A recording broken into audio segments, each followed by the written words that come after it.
একঘেয়ে জীবন থেকে মুক্তি পাবার জন্য কয়েকদিন ছুটি নিয়েছিলাম এবং লন্ডনে ল্যাকল্যান্ড হোটেলে পানশালায় বসে বেশ আরামে দিনগুলোও কাটাচ্ছিলাম।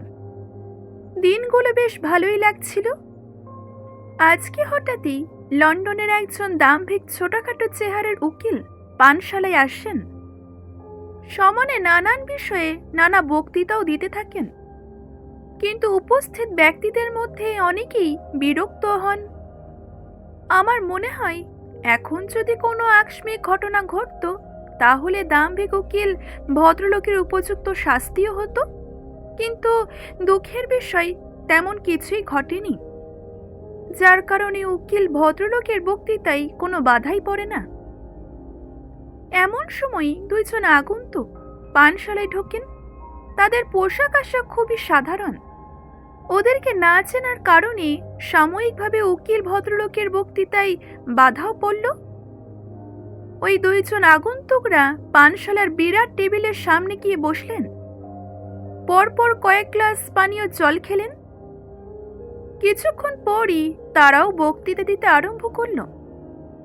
আমরা কষ্ট করে ক্রিমস্টন ক্র্যাগের চূড়ায় উঠলাম, কিন্তু আমরা নিরাশ হলাম। সে যা দেখব বলে ভেবেছিলাম তার কিছুই দেখতে পেলাম না। সময়টা আমাদের বৃথাই গেল। আগন্তুকদের দেখে এবং ওদের কথাবার্তা শুনে পানশালার উপস্থিত লোকেরা তাদের কেউই পাত্তা দিল না। বড় টেবিলের শেষ দিকে বসে থাকা একজন ছোটখাটো ভদ্রলোক এতক্ষণে নড়ে চড়ে উঠলেন। তারপর বললেন, সময় বৃথা যাওয়ার অর্থ আপনারা জানেন মহাশয়। এতক্ষণে পানশালায় উপস্থিত লোকেরা সকলেই সজাগ হয়ে উঠল এবং সকলেই প্রশ্নকর্তার দিকে তাকালো। আমিও এতক্ষণ লোকটার দিকে তাকাইনি। ভদ্রলোক বললেন, তাহলে সময় বৃথা যাওয়ার একটা গল্প আপনাদের শোনাই।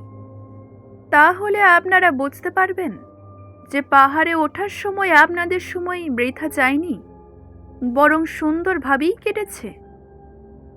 ভদ্রলোক এই বিষয়ে কাউকে কিছু বলার সুযোগ না দিয়ে বলতে আরম্ভ করলেন। যে ঘটনাটার কথা বললেন তা হলো এই, যে ঘটনার কথা বলছি তা ঘটেছিল কয়েক বছর আগে এখানেই কোনো এক জায়গায়। অনেক দিন ধরে একজন ফেরারি আসামি পুলিশের চোখে ধুলো দিয়ে ঘুরে বেড়াচ্ছিল। একজন ডিটেকটিভও তাকে সামনে তাড়া করে চলে। এরকম তাড়া করতে করতে একদিন আসামিটি রাতের অন্ধকারে পাহাড়ি এলাকার মধ্যে ঢুকে পড়ে। ডিটেকটিভও একরোখা ছিল। তার উপর আকাশের চাঁদ পেয়ে ডিটেকটিভের জেদ আরো বেড়ে যায়। সেও তখন আসামিকে লক্ষ্য করে পাহাড়ি এলাকার মধ্যে ঢুকে পড়ে। চাঁদের আলোয় আসামির ছায়া দেখে ডিটেকটিভ গুটি মেরে পাহাড়ে ওঠে। চিৎকার করে আসামিকে আত্মসমর্পণ করতে বলে। কথা বলার সময় ডিটেকটিভের পা ফসকে যায়। সে পাহাড়ের ওপর থেকে নিচে পড়তে শুরু করে। ঈশ্বরের করুণাবশত সে একটা ঝুলন্ত পাথরের চায়ের উপরে আছড়ে পড়ে। দেহে তেমন কিছু হয় না, তবে পায়ের গোড়ালি হয় মচকেছে, নয়তো হাড় ভেঙেছে। ডিটেকটিভটি ঝুলন্ত পাথরের চায়ের ওপর থেকে পাহাড়ের নিচের দিকে তাকায়। দেখে পাহাড়ি খাদ খুব কম নয়, কেননা চাঁদের আলোয় তার শেষ দেখা যাচ্ছে না। আবার পাহাড়টা এমনই খাড়া যে কোনো রকমে পাহাড়ের ওপরে ওঠা সম্ভবই নয়। কাজেই এরকম তাড়াহুড়ো করে পাহাড়ে ওঠার জন্য মনে মনে অনুতপ্ত হয়। এই নির্জন জায়গায় কারোর সাহায্য পাবার সম্ভাবনা আছে বলে তো মনে হয় না। এই সকল কথাই তখন ডিটেকটিভ ভাবছেন। এমন সময় পাহাড়ের ওপর থেকে অপরাধী চিৎকার করে ডিটেকটিভকে বলেন, আমার কথা শুনতে পাচ্ছেন? আমি একটা দড়ি নিয়ে এক্ষুনি আসছি। সে সময়টুকু আপনি ধৈর্য ধরে ওইখানে অপেক্ষা করুন। ডিটেকটিভ চুপ করে অপরাধীর কথা শুনছিল। অপরাধী চুপ করতেই সে বলে উঠল, তুমি কি অপরাধী উইলিয়াম টার্নার? অপরাধী তখন বলে, আজ্ঞে হ্যাঁ স্যার। ডিটেকটিভ তখন বলেন, নিউনি বার্নটাকে খুন করার অপরাধে তোমার নামে ওয়ারেন্ট আছে? অপরাধী তখন হেসে বলে, সে আমি জানি, তবে এখন কি আপনার আমাকে গ্রেপ্তার করার কোনো ক্ষমতা আছে? ডিটেকটিভ তখন বলেন, ক্ষমতা না থাকলেও তোমার কণ্ঠস্বর শুনে আমি তোমাকে গ্রেপ্তার করলাম। এবারও অপরাধী হেসে বলল, কই, সেরকম তো কিছু মনে হচ্ছে না, আমি তো বেশ স্বাধীনভাবেই আছি। ডিটেকটিভ তখন বলেন, হ্যাঁ তা ঠিক, তবে শোনো উইলিয়াম টার্নার, আমাকে দড়ি দিয়ে উপরে তোলার সঙ্গে সঙ্গে কিন্তু আমি তোমাকে গ্রেপ্তার করব, তা না হলে আমার আইনের অবমাননা করা হবে। অপরাধী বলেন, এবার আপনি থামুন তো, কিছু একটা করে আপনাকে ওপরে তুলতে হবে, আপনি আগে বাঁচুন, তারপর তো আইনের মাননা করবেন। কিছুক্ষণ যাওয়ার পরও অপরাধী ফিরে আসে না।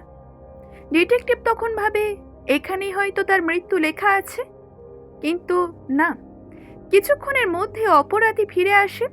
সে কিন্তু তার কথার খেলাপ করে না, এক কথা দড়ি নিয়ে ডিটেকটিভের কাছে আসে সে।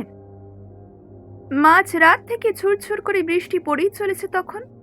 পরের দিন সকাল পর্যন্ত তা থামে না। শুধু তাই নয়, অপরাধী উইলিয়াম টার্নার চলে যাবার পরই পাহাড়ে অন্তত তৃতীয় কোনো ব্যক্তিকেও চোখে পড়ে না ওনার। অপরাধী টার্নার নির্দিষ্ট জায়গায় এসে বলেন, আপনি কি এখনো বেঁচে আছেন স্যার? ডিটেকটিভ কিন্তু কোনো উত্তর দেয় না।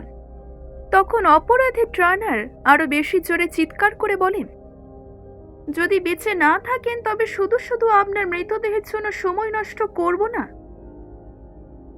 এবার আর ডিটেকটিভ চুপ থাকতে পারে না।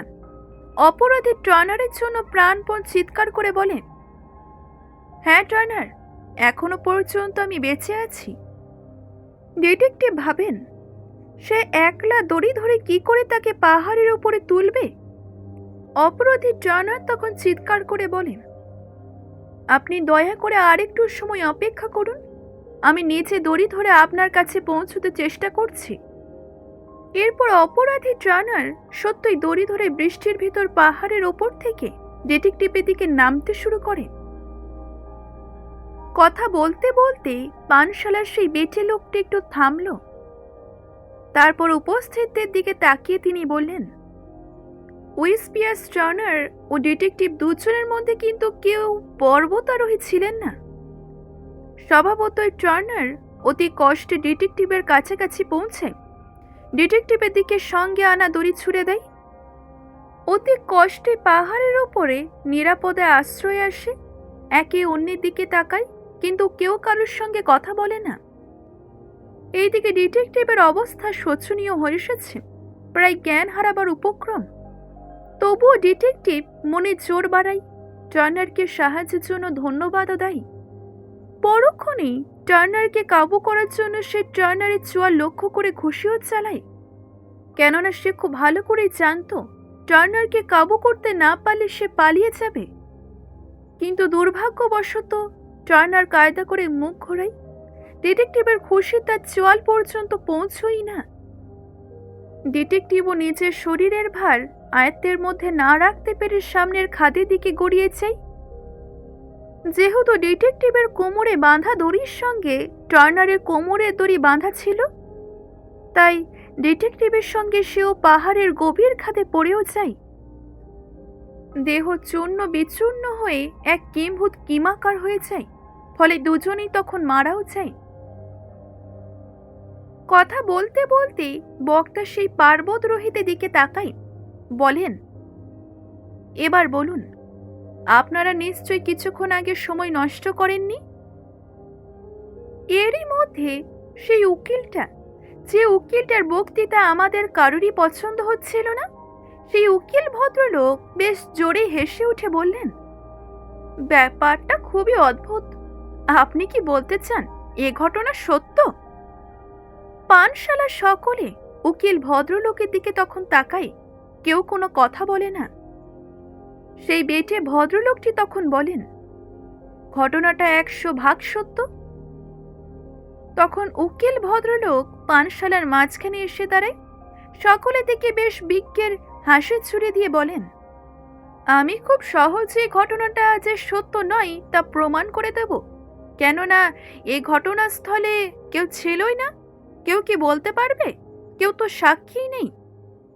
তাছাড়া তিনি এও বললেন যে আসামি ও ডিটেকটিভের মধ্যে তো কেউ বেছে নেই। স্বভাবতই প্রকৃত ঘটনা কারোর পক্ষে জানা সম্ভবই নয়। সবটাই কাল্পনিক, সবটাই বানানো। কিছুক্ষণ পর তিনি আরো বললেন যে ডিটেকটিভ ও অপরাধীর কারোর প্রেতাত্মা যদি অন্য রূপ নিয়ে আমাদের আসরে আসে, তাহলে হয়তো বিশ্বাস করা যেত। এই কথা বলার সঙ্গে সঙ্গেই সকলের চোখের সামনে সেই বেটে ভদ্রলোক কর্পূরের মতো বাতাসে মিশে গেল। তাহলে যিনি গল্পটা বলে গেলেন তিনি কি ডিটেকটিভ বা অপরাধী? এখানেই শেষ করছে আজকের এই গল্পটি। আজকের এই গল্পটি যদি ভালো লেগে থাকে অবশ্যই একটি লাইক করবেন, শেয়ার করবেন এবং কেমন লাগলো জানাতে ভুলবেন না। ধন্যবাদ।